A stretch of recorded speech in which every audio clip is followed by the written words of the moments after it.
Bonsoir, bonsoir les amis, bonsoir les gardiens, bonsoir à toutes et tous. J'espère que ça va de votre côté. On se retrouve ce soir pour une nouvelle émission, la santé et nos animaux, comment les aider. Alors, donc on fait un petit point, si vous voulez bien, au niveau du son, si vous nous entendez bien, si tout se passe bien de votre côté, que ce soit sur Facebook ou sur YouTube. Alors pour, ceux et celles qui arrivent comme ça sur, cette émission, qui ne la connaissent pas, hem, bonsoir, Jim. Alors donc je suis donc Pauline, facilitatrice en connexion animale et je co-anime cette émission donc avec Mélanie. Je vais te Bonsoir laisser tout le monde. donc Mélanie, est-ce que tu pourrais te présenter un petit peu pour les personnes qui nous regardent, s'il te plaît? Oui, donc je m'appelle Mélanie et j'accompagne les animaux avec la naturopathie, l'énergétique, la communication animale aussi et je propose des bijoux et des créations inspirées. Et donc on co-anime ensemble, cette émission qui permet justement, eh bien, de faire connaître tout un panel de, praticiens, de personnes qui œuvrent pour le bien-être animal et qui vont vous permettre justement d'ouvrir votre champ des possibles pour aider vos animaux. Alors ce soir, on a la joie avec Mélanie d'inviter Sandira. Sandira Bellia qui, a un lien très, très particulier avec les abeilles. Donc, ce soir, on va parler de ces, magnifiques créatures, de ces magnifiques êtres que sont donc les abeilles. Bienvenue Bonsoir Sandira. Sandra. Bonsoir. Merci, merci d'être avec nous, de prendre du temps pour nous, pour les personnes, voilà, qui sont derrière leur écran, pour partager ce moment autour des abeilles. Alors, est-ce que tu pourrais te présenter, dire un peu qui tu es et puis, voilà, un petit peu ton parcours et cette ouverture avec les abeilles? Bien sûr. Merci de m'avoir invitée. Alors, je suis née en Bretagne. Ma mère était apicultrice. Je peux encore dire ma mère est apicultrice en fin de carrière. Je suis née entourée par le chant des abeilles, bercée par le rythme des saisons et la récolte du miel et l'odeur de la miellerie et de ma mère qui revenait des ruches avec l'odeur de la fumée, de la propolis et de la sueur mélangée. C'était mon odeur préférée quand j'étais petite. Et puis, il y a à peu près 12 ans, 13 ans, je suis arrivée au Portugal. Et je suis arrivée dans une communauté dans le sud du Portugal. La personne qui s'occupait des abeilles là-bas était un petit peu déprimée parce que ses abeilles mouraient et elle n'arrivait pas à maintenir une population d'abeilles qui pouvait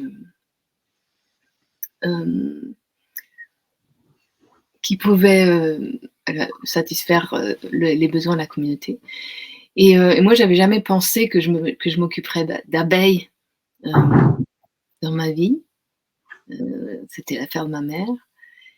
Mais j'ai senti quelque chose quand elle m'a demandé si je voulais m'occuper des abeilles. J'ai senti cette résonance dans le fond de mes cellules qui m'a dit allez, vas-y, mais ce qui m'intéresse, ce n'est pas de produire du miel. Ce qui m'intéresse, c'est la relation avec cet être très spécial, ce petit insecte qui a tant à nous apprendre. Du coup, j'ai commencé comme ça dans cette communauté et on m'a donné carte blanche pour créer un jardin des abeilles où j'ai commencé à installer de plus en plus de ruches. Puis j'ai continué mon chemin au Portugal, j'ai déménagé plusieurs fois. Et c'est sûr, au cours de mon parcours, j'ai expérimenté une situation de santé très particulière, très, très difficile. Et l'abeille a été à mes côtés pendant tout ce temps-là. Et pendant ces années-là, c'est là où j'ai commencé à vraiment développer cette communication subtile avec celle que j'appelle la déva des abeilles. Waouh. Du coup, je peux continuer à présenter. Je ne sais pas si tu veux me poser des questions en particulier ou si je continue à détailler ou à partager quelques expériences. Oui, volontiers, tu peux partager quelques expériences. Pour moi, l'abeille, c'est une muse. Je suis peintre, auteur, artiste, et elle a toujours été là pour m'aider à canaliser des idées et aussi pour m'apprendre à la présence. La présence, l'ancrage et l'interconnectivité avec toute chose. Les abeilles vivent en communauté et elles ont une sorte de relation assez particulière avec l'être humain. Dans le règne des insectes, c'est un des seuls êtres qui maintient son nid, c'est le nid à couvain, à une température qui est très très proche de la température du corps humain. Très différent par exemple des fourmis qui ont leur nid à température ambiante. Du coup, elles ont une relation avec leur corps. L'abeille en soi, finalement, n'est pas un individu. L'individu, c'est la colonie d'abeilles. Et cette colonie d'abeilles, elle a une intégrité et on peut faire beaucoup d'analogies avec notre propre corps et notre propre relation avec le monde quand on s'ouvre aux enseignements de l'abeille. Du coup,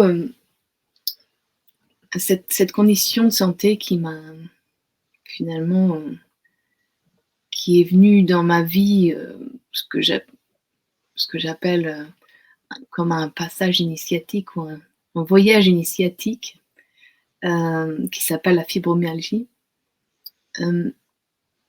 où j'ai perdu énormément de poids, j'avais beaucoup de douleurs musculaires dans les articulations et énormément de problèmes de digestion et voilà, une sorte de dysfonctionnement hormonal général de mon corps. Et pendant plusieurs mois,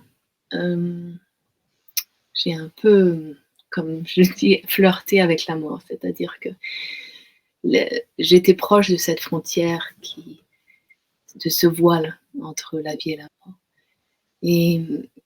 Mais pourtant, je sentais cette joie de vivre, mais il y avait quelque chose en moi qui souhaitait mourir. Et finalement, c'est dans les discussions que j'ai eues avec l'abeille sur le sens de la vie, le sens de la mort, que j'ai trouvé cet élan de vie qui m'a fait choisir de continuer à vivre et retrouver la santé. Du coup, quand j'étais invitée par Pauline et Mélanie pour me présenter mon travail ce soir sur la santé et l'abeille, ce qui me semble le plus important, c'est de se rendre compte que la santé de l'abeille, elle est un miroir de la santé de la planète et de la santé de l'être humain. Elle travaille en parallèle finalement et elle est très dépendante de son environnement. La santé de l'abeille, je pense qu'elle dépend de notre relation, de la relation qu'on souhaite entretenir avec elle. On a développé l'être humain industriel, la société industrielle, la culture occidentale a développé une relation à l'abeille qui est très mécanique, qui est basée sur la récolte forcée du miel ou la pollinisation forcée, qui a complètement écarté les besoins primordiaux de l'abeille. L'abeille, elle produit du miel pour se nourrir et pour nourrir ses petits. Si elle est en très bonne santé, elle peut produire un excès. Si sa santé est menacée et qu'en plus le miel lui est retiré et que ce miel est remplacé par du sucre, généralement du sucre blanc, elle a énormément de difficultés à maintenir son homéostasie, sa balance. Et c'est vrai que c'est un sujet que beaucoup de gens consomment du miel en pensant que c'est bon pour la santé, que c'est mieux que le sucre, et sans savoir que souvent le miel qu'ils achètent, eh bien derrière, et ça signifie que les abeilles auxquelles ce miel a été ponctionné, elles ont été nourries au sucre, et les abeilles ne sont pas du tout faites pour consommer du sucre. Le sucre a un effet dévastateur chez l'abeille comme chez l'être humain. Ça déclenche, surtout le sucre blanc, hein, bien sûr, ça déclenche des addictions, l'agressivité. Et cette sorte de dépendance. La déva des abeilles, elle décrit le sucre comme...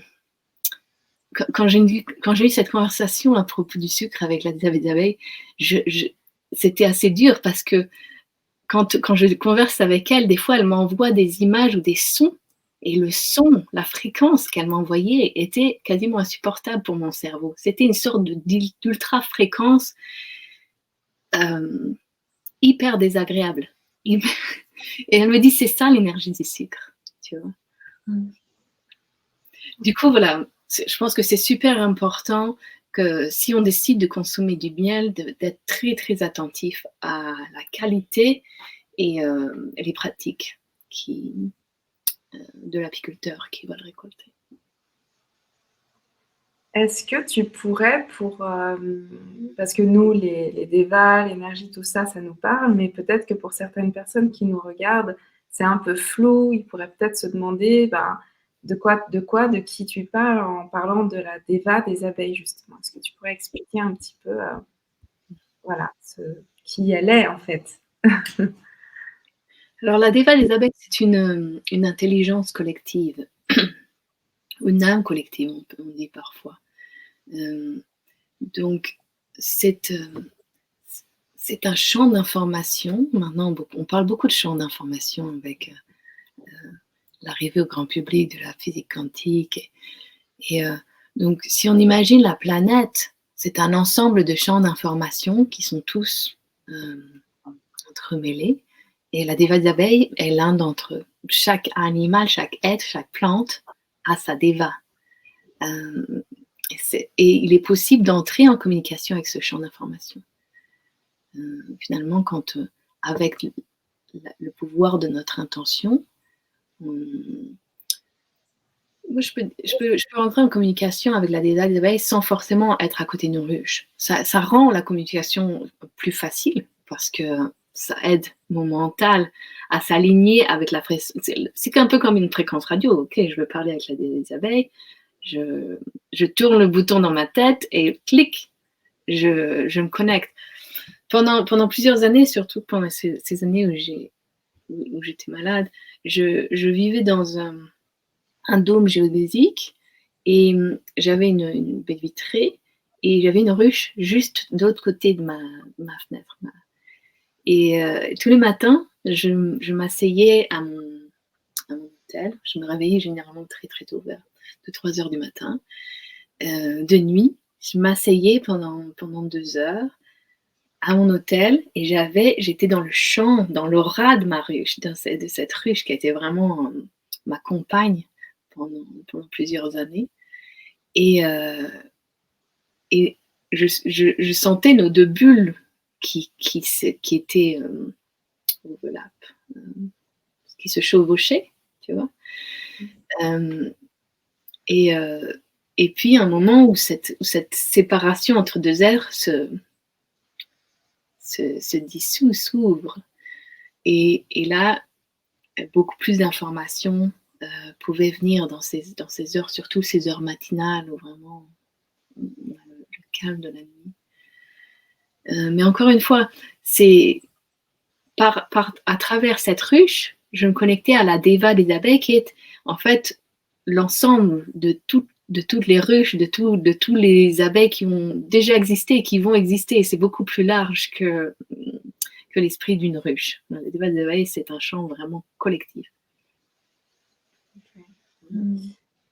Et est-ce que, par exemple, voilà, s'il y a des personnes, dites-nous dans le chat si ben voilà, vous accueillez chez vous un essaim, si vous avez une ruche et tout ça. Et comment qu'est-ce que tu pourrais peut-être conseiller aux personnes qui voudraient justement ben, se relier justement à. Alors, il y a la Deva, mais il y a aussi, donc dans ton livre, tu parles du génie de la ruche aussi. Donc, juste, je montre. On en parlera un peu plus tard, mais voilà, le livre de Sandhira, La Deva des abeilles, qui peut être un très beau cadeau de Noël, les amis, vous pouvez mettre dans la liste. Mais dedans aussi, tu parlais justement du génie de la ruche, tout ça. Donc, en ayant tout ce que tu nous partages, il y a comme cette envie de dire, ben, tiens, la ruche qui est là, à mes côtés, comment est-ce que je peux justement me relier à elle, avoir justement ce lien comme ça en intuitif, en énergétique, quoi. Voilà, donc effectivement, j'ai nommé l'esprit d'une colonie particulière, le génie de la ruche, pour faire cette différenciation entre la Deva des abeilles et l'esprit collectif, et ensuite cette individualisation de la colonie qui a sa propre personnalité, et qui peut s'apprivoiser, comme finalement d'autres animaux domestiques. Si on passe du temps chaque jour à côté d'une ruche pendant un certain temps, la ruche petit à petit va commencer à nous reconnaître, à développer une relation, une amitié qui peut se tisser entre l'humain et l'abeille. Et il est important de savoir que la colonie d'abeilles, son corps ne commence pas au niveau des parois de la ruche. Son corps énergétique, comme le nôtre, est bien plus vaste. Il a plusieurs layers, couches. Il a plusieurs couches d'aura. Elle a plusieurs couches d'aura. Plus on travaille notre réceptivité aux énergies subtiles, et plus on est capable de les déterminer. Moi, j'ai cette capacité de sentir les champs énergétiques avec mes mains. Donc, je peux sentir ces différentes couches avec mes mains. D'autres vont le sentir ou l'entendre ou le voir. Et quand j'amène des personnes à la ruche, j'aime vraiment prendre le temps pour inviter les personnes à sentir le passage entre ces différentes couches et s'arrêter à la couche extérieure de l'aura de la ruche, faire une connexion avec le génie de la ruche, ouvrir son cœur, exposer son intention. Quelle est notre intention quand on va visiter un ami dans sa maison, on n'entre pas comme ça, on ne passe pas la porte sans informer qu'est-ce qu'on vient faire. D'abord, on frappe à la porte. Ensuite, si on n'a pas communiqué à l'avance, on va dire qu'est-ce qu'on fait là. On fait pareil avec la ruche. On frappe à la porte, on attend de se sentir invité. À un moment, la couche de l'aura va nous absorber un petit peu, nous dire oh, tu étais la bienvenue si la colonie sent qu'on est avec une intention positive. Et du coup, déjà, quand on arrive avec cette énergie-là,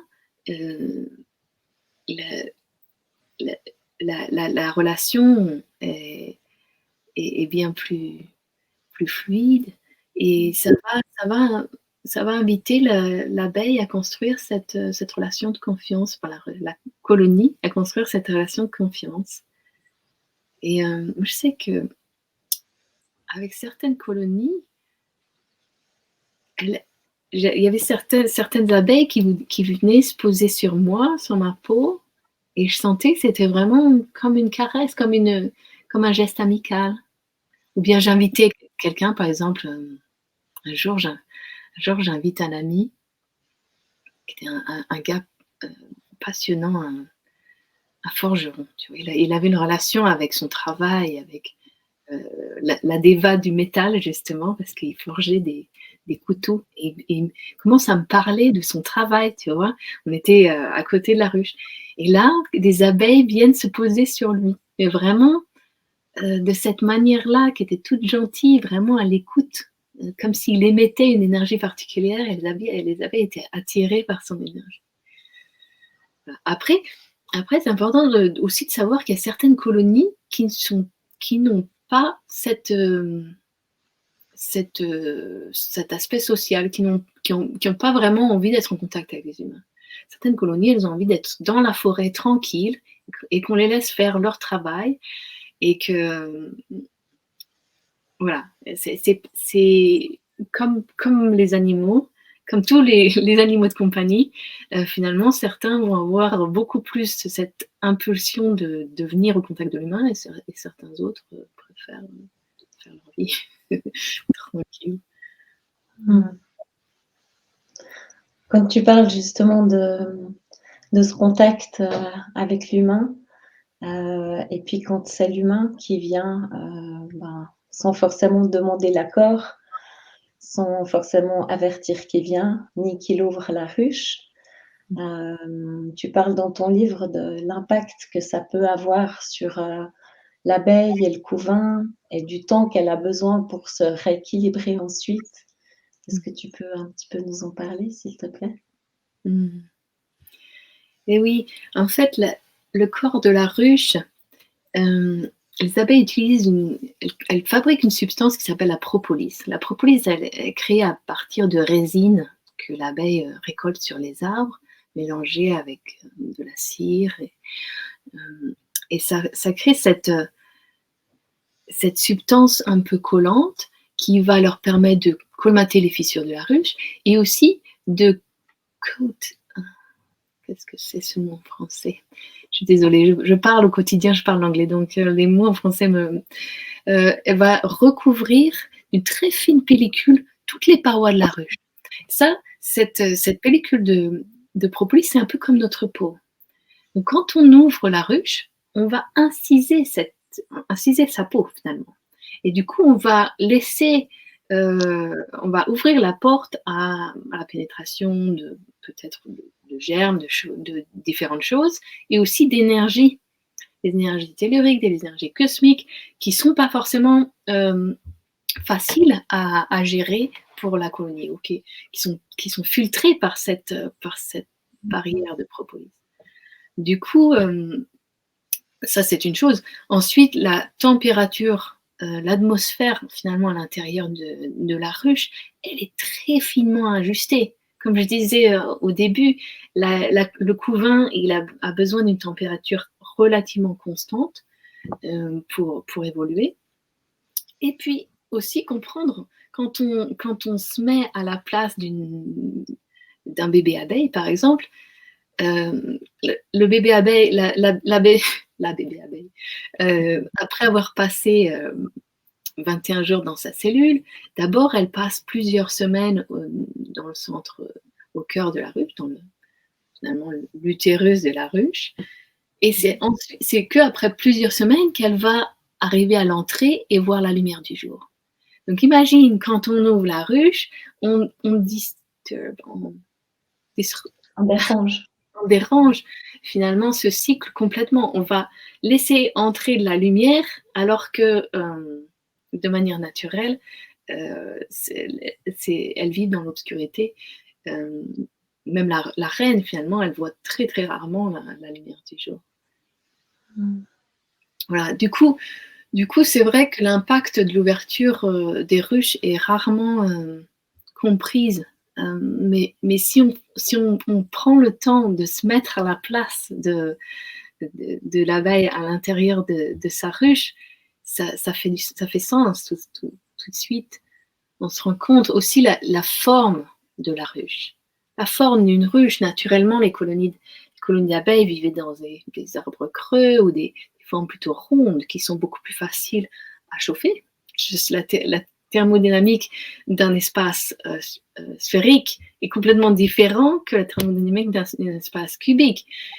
Chauffer un espace cubique, les coins sont beaucoup plus difficiles à chauffer, ils sont beaucoup plus... c'est beaucoup plus... Il manque encore un mot. Fréquent d'avoir des moisissures qui se développent dans les coins d'un espace cubique, parce que voilà, la température a beaucoup plus de mal à atteindre les coins.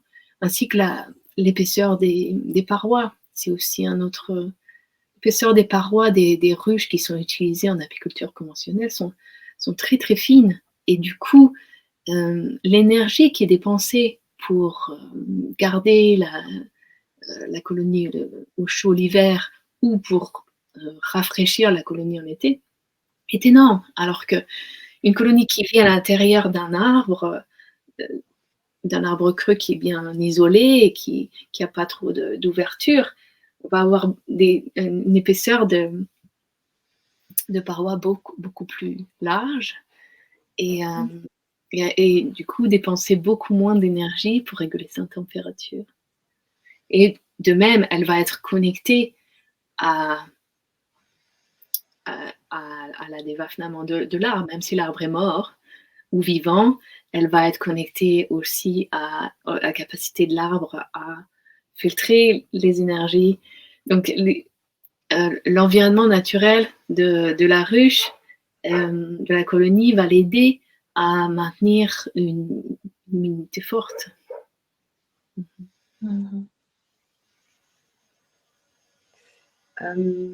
Est-ce que tu pourrais nous dire, expliquer un peu, est-ce qu'il y a une hiérarchie dans la ruche? Est-ce qu'il y a, comment ça se passe un petit peu, voilà, entre elles? Parce qu'on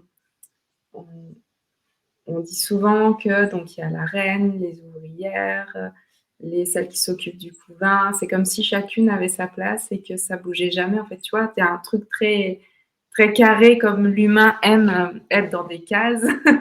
Il y en a qui fait ça, l'autre il fait ça, il fait ça, voilà.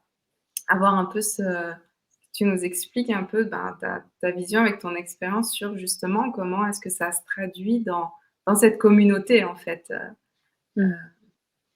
entre elles.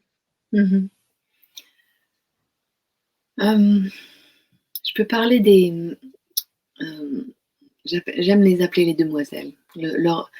Habituellement, ça s'appelait les ouvrières. Je trouve le mot ouvrière tellement restreint. C'est nouveau, voilà. C'est les limiter à la fonction de travailleuse, alors que... Donc, les demoiselles, donc la colonie d'abeilles est constituée majoritairement de demoiselles, donc de femelles. Les mâles sont présents en été, une proportion variable. Et puis, on a généralement une reine, parfois plusieurs. Parfois, dans certains cas, on va avoir plusieurs princesses. Alors, les demoiselles, pour moi, elles sont fascinantes dans le sens où elles vont évoluer à travers leur vie dans différentes tâches et différents métiers et du coup développer différentes capacités. Donc quand elles naissent, après avoir éclos de leurs cellules de cire, elles vont d'abord devenir nettoyeuses. Elles vont nettoyer leurs cellules, rester autour du couvain, donc vraiment rester dans le cœur, près près de l'utérus. Ensuite, elles vont passer par différents stages. Elles vont devenir nourrisseuses, elles vont devenir peut-être ventileuses si on était. Elles vont, et plus ça va, plus elles vont prendre de l'autonomie, plus elles vont apprendre certaines connaissances, et plus elles vont finalement se préparer à être capables de s'éloigner du cœur de la ruche. Il faut savoir que quand elles sont à l'état de larves, les demoiselles sont bercées en permanence par le chant de la ruche. Le chant de la ruche, c'est un mélange entre le chant des demoiselles et le chant des mâles qui va déjà les informer de leur vie à venir. Alors, j'aime bien imaginer. Là, je vais faire un petit aparté, mais enfin, j'ai fabriqué une ruche,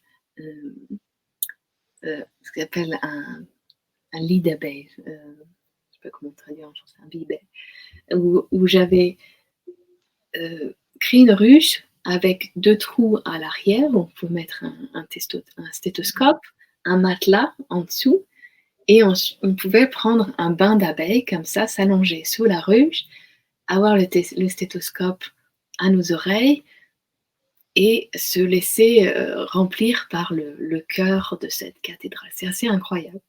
Vraiment, le chant du chœur de la ruche est incroyable.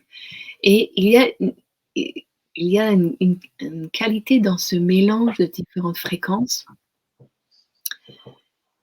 Les demoiselles chantent le présent. Elles chantent les fleurs qui sont autour, le paysage, les différentes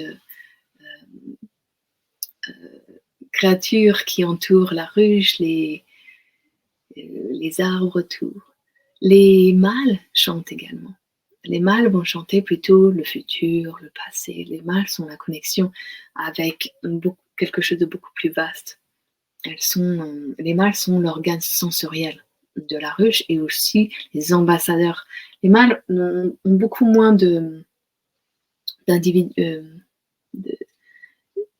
connexion à l'individu ruche, c'est-à-dire qu'ils peuvent se balader, ils peuvent être acceptés dans d'autres ruches, alors que les femelles sont vraiment identifiées à une colonie. Elles ne seront pas acceptées, à part dans certains cas si elles sont perdues, dans d'autres ruches. Donc pour revenir à la vie et à l'évolution de la demoiselle, quand elle finalement se rapproche de l'entrée et va faire son premier vol de reconnaissance, elle va déjà avoir accumulé énormément de savoir. Et puis elle va être guidée par des abeilles qui sont plus âgées, qui vont lui montrer l'environnement. Et elle va commencer à butiner.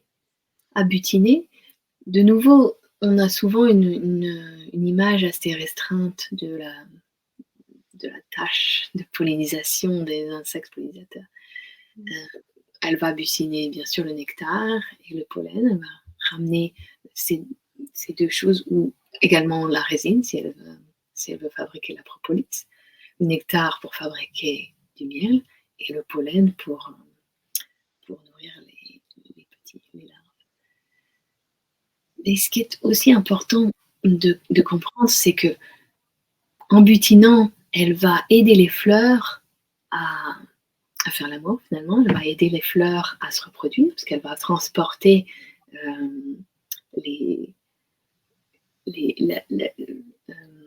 le pollen qui est la partie mâle sur les prochaines fleurs qui vont le recevoir et fabriquer leurs fruits. Et elle va aussi tisser des liens énergétiques. Elle va entre les fleurs. Finalement, elle va embrasser les fleurs et énergétiquement, elle va stimuler le corps érotique de la planète. Et on oublie souvent on ne connaît pas souvent cet aspect plus énergétique du travail de l'abeille, c'est-à-dire que, comme beaucoup d'insectes, par ses va-et-vient et par son chant, elle, elle, elle, elle aide la Terre en tant qu'être vivant à elle aide la vitalité de la Terre à maintenir sa pulsation, à maintenir la circulation de son sang finalement dans ses veines. Voilà. Du coup,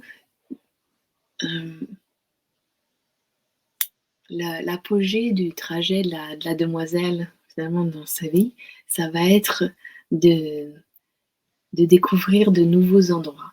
Après avoir été butineuse, si elle en a la possibilité, elle va devenir scout, éclaireuse. Éclaireuse, c'est-à-dire elle va aller à la découverte soit de nouveaux endroits de sources de nourriture, soit de nouveaux endroits potentiels pour emménager pour les seins à venir au printemps. Et là, elle aura fait vraiment la totalité du cycle. C'est incroyable. C'est incroyable tout ce parcours, toute cette évolution en fait. Je pense qu'il n'y en a pas beaucoup qui ont conscience de tout ça, quoi. On voit une abeille, on dit, ah bah tiens, on ne pense pas à tout, de sa naissance, à tout cet univers, toute cette découverte, et c'est juste fou en fait.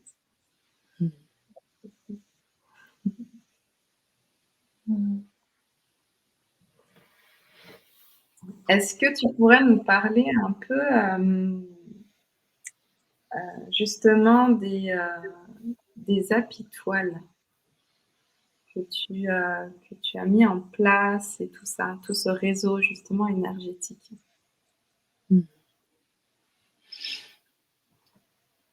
Alors, en 2017, je commençais à créer, j'avais plusieurs étudiants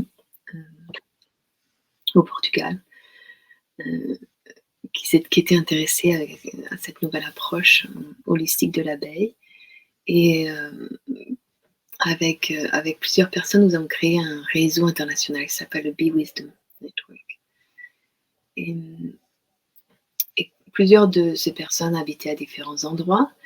Et on s'est dit, bon, si on connecte nos abeilles et les colonies pas forcément nos abeilles, aussi les colonies qu'on connaît, par exemple, on peut connecter des colonies qui sont dans des arbres, dans la forêt d'à côté, ou des colonies qu'on a sous notre responsabilité. Comment peut-on faire pour les interconnecter? Et l'idée est venue, en conversant avec la Diva des abeilles, de créer des points focaux à différents endroits de la planète, qui sont comme des points d'apiculture, et où certains méridiens finalement se passent et vont renforcer la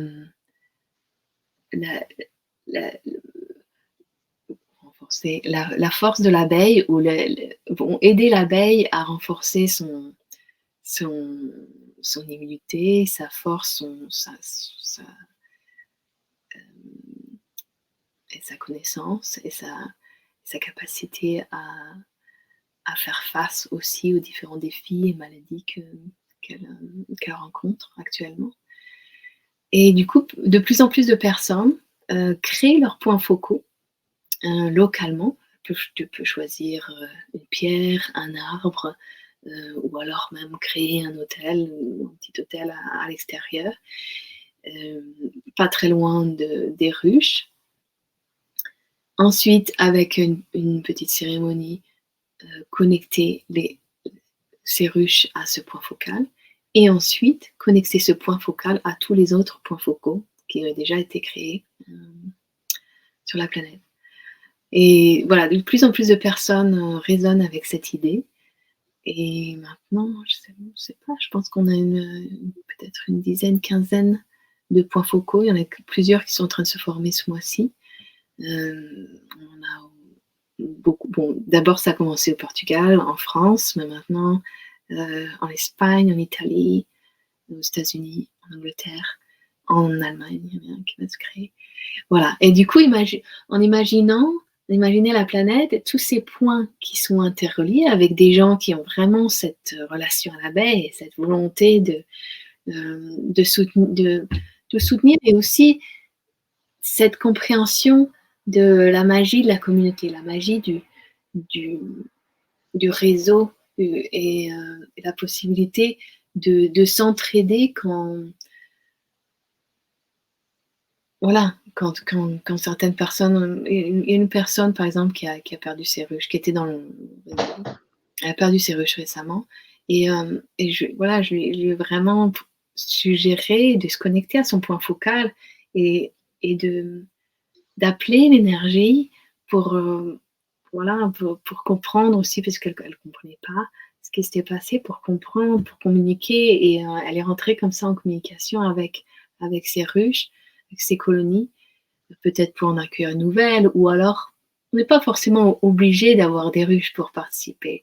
Et c'est vraiment l'idée de se connecter énergétiquement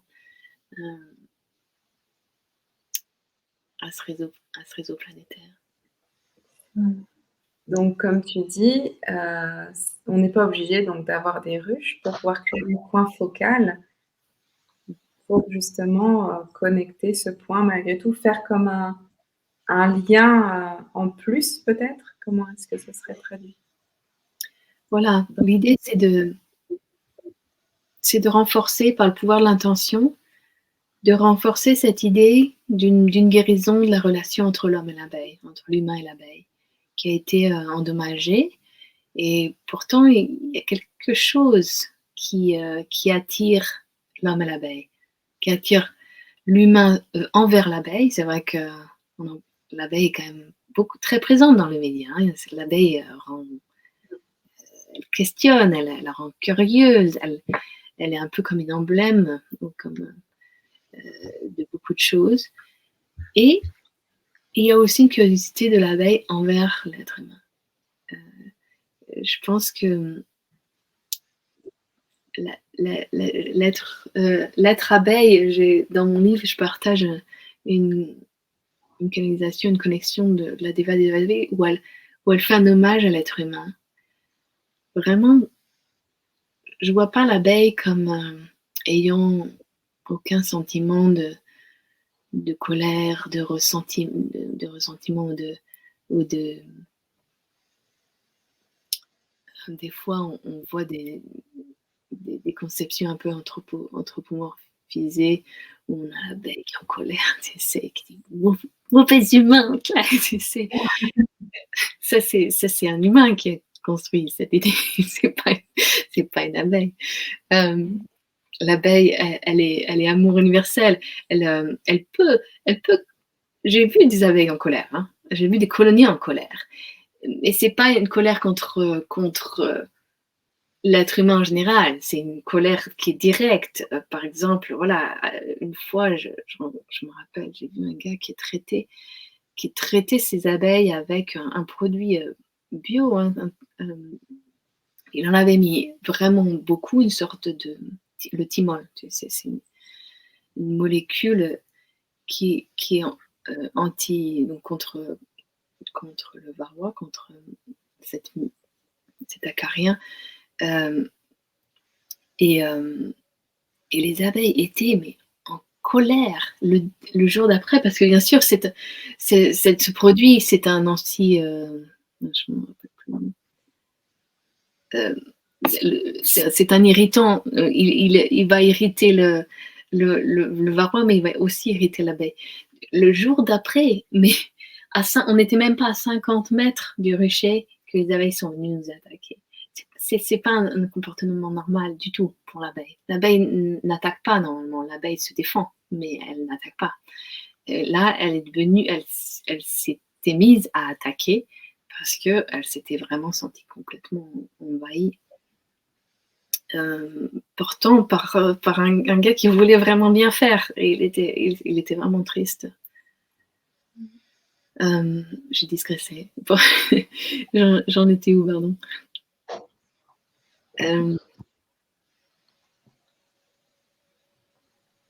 Ouais, tu parlais de la relation justement de l'humain. Vas-y. Voilà, l'agression de la relation entre l'être humain et l'abeille. Et ne pas tomber dans le piège de l'anthropomorphisation et un peu de la facilité de dire voilà, l'humain est un parasite, il faut qu'on disparaisse. J'ai confiance en l'humain, j'ai confiance en l'abeille, en une possibilité de guérison et de partenariat, de coopération incroyable. Quand il y a une ouverture qui se crée, le potentiel qu'il y a derrière de co-création, de joie, de, de partage, d'abondance est énorme. Je crois dans cette possibilité de jardin planétaire. Une planète. Je pense que voilà, on est dans une phase vraiment difficile et l'abeille en souffre énormément. Et en même temps, quand elle parle de la mort, l'abeille, elle a une relation beaucoup plus détendue, je dirais, que l'être humain à la mort. L'abeille, elle passe entre la vie et la mort beaucoup plus simplement que nous. L'abeille, en fait, déjà, traditionnellement, elle a beaucoup été dépictée, par exemple, comme soit aidant les âmes, soit à arriver sur Terre, soit à partir. Par exemple, je sais qu'elle a été sculptée sur certaines tombes en Europe de l'Est parce qu'elle aide les âmes à partir. Je pense voilà, c'est pour ça que je vois l'abeille comme une chamane, parce que je pense qu'elle a cette capacité à relier les mondes et à nous aider aussi à voir au-delà de notre petite réalité physique et limitée, et à nous inviter à élargir notre perspective.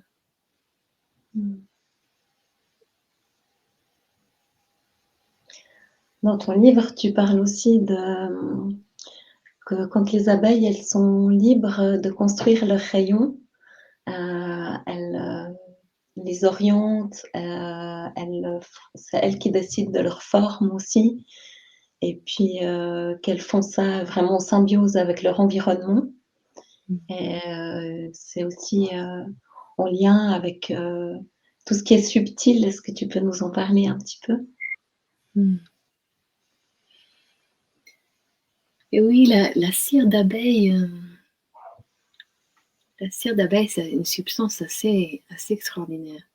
Pour moi, la cire d'abeille, c'est vraiment l'archétype de la structure qui est flexible. C'est-à-dire, en même temps, c'est un peu comme le squelette de la ruche. Hein. Les abeilles fabriquent la cire. Elles ont on parlait plutôt de l'évolution de la demoiselle. À un certain moment, elle va devenir une productrice de cire et elle a 8 glandes sous l'abdomen qui vont fabriquer des petites écailles de cire qu'elle va mâcher, mélanger avec de la salive et ensuite former ces rayons de cire qui sont ces structures, ces treillis d'hexagones qui vont ensuite servir soit à stocker du miel, du pollen, ou alors à devenir les berceaux pour les bébés à venir. Donc ce squelette, il est à la fois extrêmement ancré, structuré, solide. Enfin, la mathématique d'un rayon de cire, c'est incroyable. J'en parle en détail dans le livre parce qu'on peut retrouver la magie du nombre d'or dans beaucoup des angles qui sont choisis par les rayons qui sont construits naturellement. Et aussi la régularité, vraiment, tu te dis, waouh, d'où c'est qu'elle qu'elle canalise les plans pour construire cette cathédrale, tu vois. Et en même temps, c'est flexible. En même temps, c'est une structure qui est flexible, qui peut être remodelée, qui peut, quand elle est chauffée, quand même, le point de fusion de la cire est très bas comparé à d'autres matériaux. Du coup, ça va lui donner une grande flexibilité, une élasticité, finalement. Et c'est vrai que, de nouveau, ici, on retrouve dans l'apiculture conventionnelle, généralement, les cadres sont préformés. On va imposer à l'abeille de construire d'une certaine manière, des rayons dans une certaine orientation, avec des cellules qui sont déjà prémoulées d'une certaine taille. Alors que si on les laisse construire naturellement, elles vont déjà choisir l'orientation qui va être alignée avec certaines lignes théoriques, qui vont aussi pas forcément être tout droit, ils vont s'adapter à la cavité, ils vont prendre en compte la circulation, toute la thermodynamique, faire des trous pour le passage d'air, pour que... et puis aussi avoir une certaine variation de différentes tailles de cellules, dépendant, par exemple, si tu veux avoir des bébés mâles, il faut des cellules plus grosses, les bébés mâles sont plus gros. Les femelles sont plus petites. Si tu veux avoir du miel, du pollen, tu vas les créer différemment, différentes profondeurs. Et puis aussi, on a une rotation naturelle des constructions.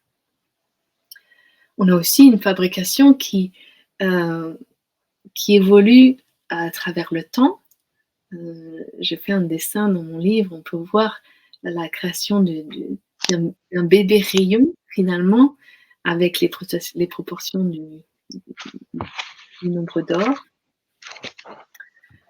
Je t'entends tourner les pages, tu es en train de chercher. Ouais, Et puis, si on regarde à travers, on va voir apparaître la fleur de vie. La fleur de vie qui... Voilà.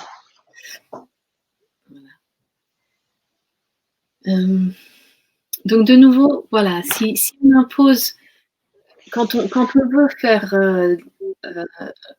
utiliser l'abeille pour récolter du miel, on veut pouvoir bouger les cadres, on veut pouvoir les sortir pour les inspecter, et du coup, on ne peut pas, c'est très difficile d'allier les deux. Bien qu'il y ait beaucoup maintenant de nouvelles générations d'apiculteurs qui cherchent à combiner un espace du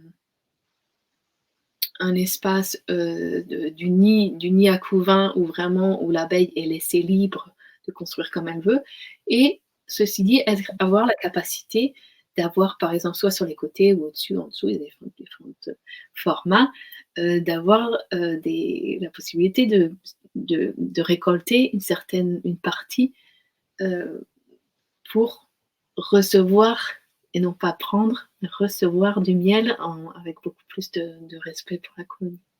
Donc, j'ai espoir, il y a quelque chose qui est possible, et vraiment une conscience qui est en train de shifter, de changer par rapport à un respect finalement primordial, et un changement de paradigme du rapport à la nature et au vivant. Et puis ça, donc, ça permet aussi aux abeilles, j'imagine, d'avoir un lieu de vie beaucoup plus résistant à beaucoup de choses, en fait, à tout ce qui peut venir de l'extérieur, que ce soit des prédateurs ou que ce soit au niveau du temps. Donc ça leur permet aussi de construire en fonction de ce qu'elles ressentent, de leurs besoins, là où elles sont entreposées.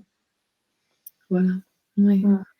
Et oui, parce que voilà, plus finalement on artificialise le milieu dans laquelle l'abeille vit, soit sa ruche, soit l'environnement autour, plus finalement, voilà, on la fragilise et on réduit sa capacité à avoir cette buffer zone, ce tampon, voilà, cette aussi réactivité. L'abeille est capable de développer des stratégies.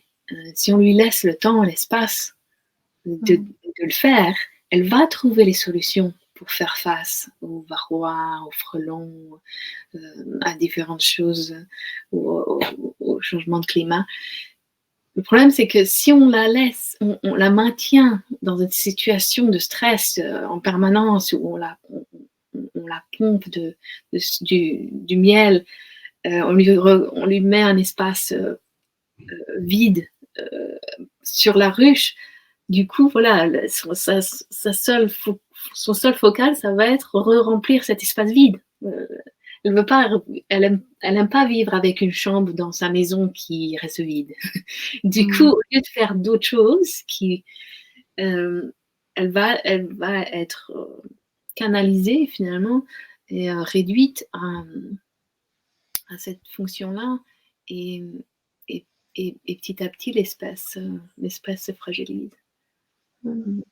Pour moi, c'est essentiel de laisser des ruches sans intervention humaine. Je ne dis pas que c'est à faire pour toutes les colonies. Je pense qu'il y a une possibilité de balance. Mais voilà, je pense que l'abeille a besoin d'espace. A besoin d'espace pour s'adapter. Et qu'on lui fasse confiance.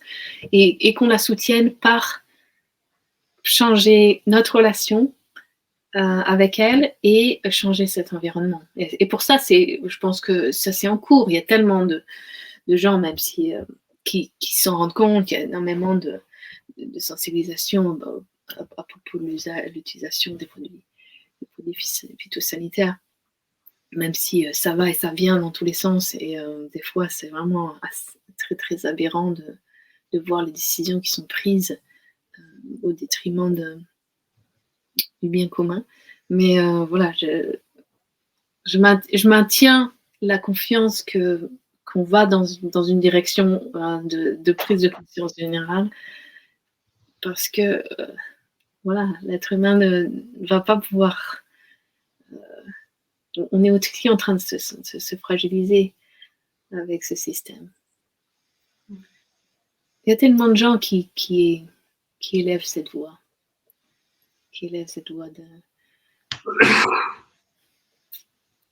Quand je vois le mouvement du bio, enfin, tu vois, au Portugal, c'est beaucoup plus loin, plus lent qu'en France, c'est moins développé qu'en France, mais il y a, je sens ces dernières années, tu vois, j'habite ici depuis 13 ans, je vois une sorte de, voilà, cette transition, une demande de plus en plus forte. Ça me réchauffe le cœur. Ça donne de l'espoir. C'est sûr. Donc là, tu viens. Ouais. L'agriculture biologique, c'est hyper important pour. Tu viens de répondre à la question de Chanel. Du coup, de nos jours, les apiculteurs ont-ils un peu plus cette ouverture de conscience? Prennent-ils mieux en compte les abeilles? Voilà, toujours dans une logique de rendement. Il y a, comme tu disais, ça commence à s'ouvrir. Voilà. Je pense que ça fait son chemin. Ça fait son chemin. C'est dur à dire de manière générale. C'est vrai que, par exemple, le milieu professionnel apiculteur déjà est essentiellement masculin. C'est assez étonnant parce que c'est un être tellement féminin, non? Mais il y a énormément, la plupart des gens il y a une grande curiosité féminine. Là, je suis en train de faire partie d'un documentaire qui devrait être diffusé l'an prochain en anglais, qui s'appelle Amrita, sur les femmes, les femmes et l'abeille. Et Et il y a quelque chose sur la force du féminin sacré a besoin de temps. Hein. C'est pas quelque chose qui force, c'est pas quelque chose qui va percer ou trancher, c'est quelque chose qui va de soi et qui a besoin de temps et d'espace pour devenir évident finalement. Et pour moi, c'est ça qui se passe. Il y a quelque chose dans le background, dans le fond, qui devient évident, et encore plein de gens qui ne le voient pas. Et donc, la réponse à cette question, je pense que voilà, ça dépend à quel niveau on regarde. Si on regarde à un niveau superficiel, ça peut être assez déprimant. Je pense qu'il y a encore plein de gens, et c'est vrai que moi j'ai décidé de ne pas rentrer dans des débats avec les apiculteurs, des fois conventionnels, qui viennent me confronter sur des choses très très techniques et très narrow, étroit finalement. Et en même temps, je sens cette confiance de fond, cette sorte de grondement, tu sais, qui tonne là, qui résonne, qui est là, et qui est en train de bien construire ses fondations, et qui va devenir d'une évidence qui coule de source.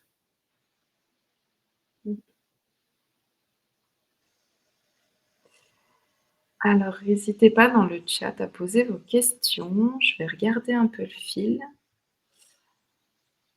Alors, tout à l'heure, on parlait des bains d'abeilles. Julia qui nous dit oh, trop envie de prendre un bain d'abeilles.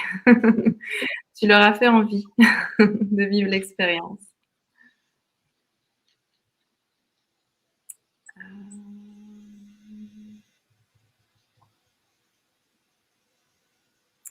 Est-ce que tu as entendu parler, alors je ne sais pas si je vais bien dire le nom, Andrej Kurkov. Apparemment, c'est une personne qui a fait ça aussi, qui a un lien particulier, tout comme toi, avec les abeilles. Ils en ont parlé dans le chat, c'est pour ça que je te le dis. Il a écrit un livre, Les abeilles grises. Ah. Voilà. Je ne sais pas si ça te parle. Andrej Kurkov. Non, j'ai jamais entendu parler, mais je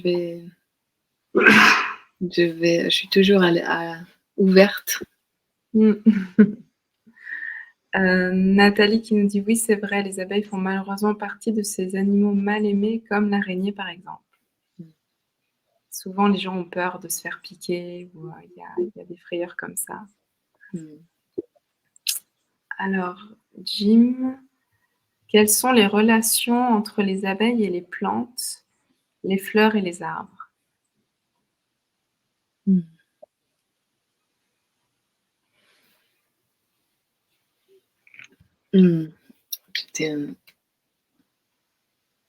J'étais partie sur le venin. Okay. J'adore parler du venin aussi. Les relations entre les plantes, les abeilles, les fleurs et les arbres. Je pense que j'ai décrit un peu plus tôt hein, cette idée de réseau et finalement de tissage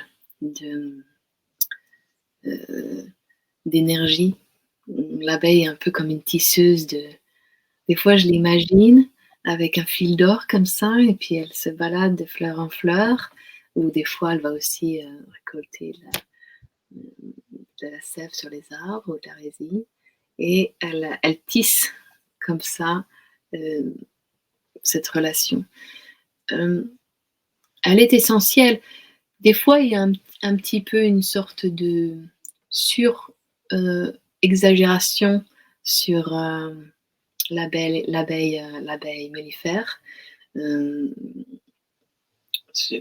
entend des fois, si l'abeille venait à disparaître, le monde viendra disparaître. Moi, je vois l'abeille dans ce cas-là de manière beaucoup plus large. En Amérique, l'abeille mellifère n'existait pas avant l'arrivée des Européens. On avait une autre sorte d'abeille au Mexique, le mélipone, mais finalement, je pense qu'il y a une grande communauté d'insectes pollinisateurs qui ont différents rôles pour maintenir cette cohérence de ces tissus un peu, cette treillis qui tiennent et qui rendent la planète vivante. Et l'abeille fait partie d'entre elles. Est-ce que je vois que le temps est terminé, non? Est-ce que je parle un petit peu du venin ou on arrête là? Oui, c'est ce que j'allais te dire, si c'est toujours intéressant, ouais. Ouais, si tu peux nous en toucher. J'en parle largement dans mon livre parce que je trouve que le venin a été, voilà, souvent, comme quelqu'un disait, c'est un peu cette source de peur, ou l'animal qui pique. Le venin d'abeille, c'est une substance incroyable. C'est une médecine, c'est une substance aussi qui a des propriétés psychédéliques et psychotropes. Et c'est aussi une substance initiatique. C'est une substance magique finalement. Dans la colonie, l'abeille, elle infuse des microdoses de venin dans le miel, dans le pollen. Et le venin, il a cet archétype qui est en même temps très très sharp, aigu, tranchant, et en même temps très très vaste. Donc quand moi j'ai développé une relation au venin d'abeille après avoir été piquée nombre de fois, où je me suis de plus en plus ouverte à recevoir sa médecine. Et parfois, il m'est arrivé que l'abeille m'offre son venin pour m'enseigner quelque chose. Je me rappelle une fois, j'étais assise près de la ruche, l'abeille était vraiment tranquille. Puis là, j'entends cette abeille qui tourne autour de moi et qui tranquillement se pose sur mon front, marche un petit peu sur mon front et se place exactement sur mon troisième œil et m'offre son venin. Je dis m'offre son venin parce qu'elle m'offre aussi sa vie. Dans ce cas-là, elle perdait son dard et vraiment, je suis partie dans un trip absolument fantastique où le venin s'est déplacé dans mon cerveau. Je me suis allongée et a complètement ouvert mon champ de conscience. J'étais capable de voir, alors que je suis un peu myope, j'étais capable de voir les détails sur l'horizon de l'autre côté de la montagne. Je regarde par terre, je vois les détails de tout ce qui se passe, les animaux, les microcosmes. Et ce sentiment de lâcher prise, d'interconnectivité entre toutes choses. Et vraiment ce rappel que on est on est une goutte dans un immense océan. Et l'océan est dans chaque goutte. Voilà. Après, je pourrais en parler pendant des heures, mais je pense qu'on a fait le tour peut-être pour aujourd'hui. Merci infiniment en tout cas pour tout ce partage. Vraiment, je pense que ça va ouvrir, ça va donner une autre vision, un autre prisme justement des abeilles, des ruches, de qui elles sont. Et puis donc, comme on disait, il y a ton livre qu'on a adoré avec Mélanie. Vraiment, ouais, moi j'ai été fascinée, j'ai appris énormément de choses. Enfin voilà, ça m'a vraiment nourrie. Donc voilà, La Déva des abeilles, que vous pouvez trouver sur différentes plateformes du coup.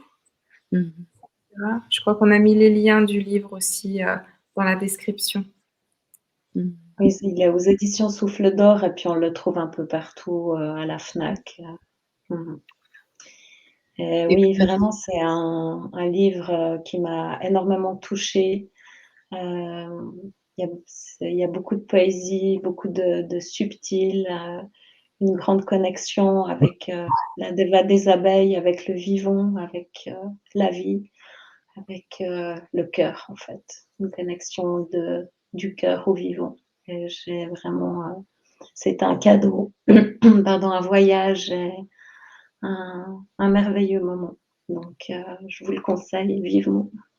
C'est un livre qui est très illustré, qui est assez, voilà, il a cette légèreté, c'est beaucoup un mélange de vraiment d'anecdotes et puis de paroles de sagesse de la déesse des abeilles. Mm. Voilà.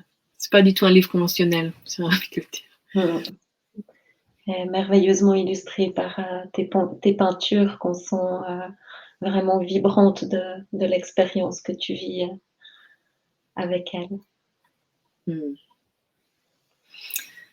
Merci, merci à tous, merci les filles.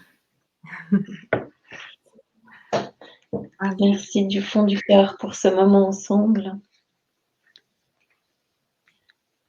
Et puis, nous, on se retrouve le mois prochain, le 15 décembre, avec Pauline, avec Anne-Claire Lachaise, et on va parler des animaux décédés, du décès, des expériences que l'on vit quand nos compagnons animaux s'en vont.